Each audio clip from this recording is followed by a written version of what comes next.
It was a slippery start this week for a Christmas light display in O'Fallon, Missouri. The Jingle holiday attraction, we've been covering this for a couple of weeks now, left many attendees disappointed and even concerned for their safety. Now, yesterday, I met with Jingle's president to discuss what went wrong and how he hopes to make things right. We're walking into Bah Humbug's Sing-Along Bar. Which, despite Mark McKee and his Jingle team, is how the first visitors to Jingle felt.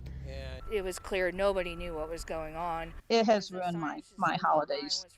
A less than heartwarming start to the holiday season. We got off to a real bumpy start, and it breaks our heart that we did not have the opening night that we expected. Naturally, the weather is partially to blame. We had rain and freezing rain, and so we had to kind of overcome that. Opening night was a learning experience. Not a single wet floor sign, not a single watch your step.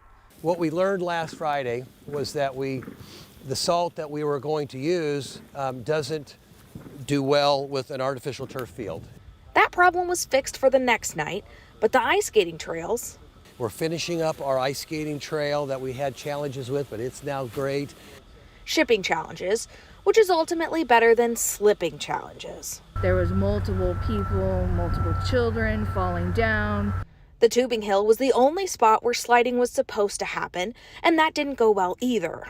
When I went down, my foot turned and caught the wood. That's what broke my leg. Honestly, it is as safe as an attraction, and it's just like any type of an outdoor attraction, whether it be ice skating or snow tubing. We have strict requirements on how you're to ride. Requirements Mark's tested. I've been down all the slides many times. Some of the initial complaints were people worried about a refund or an opportunity to come again when everything was in full swing. We're told that's an option. Because we were not able to provide the ice skating, we gave everybody who had an ice skating ticket free ice skating, and we also gave them tickets to come back.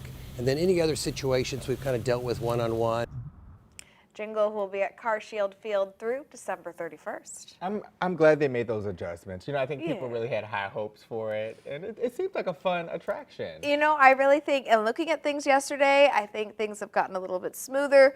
The weather is on their side. That's always helpful. The ice skating trails looked beautiful.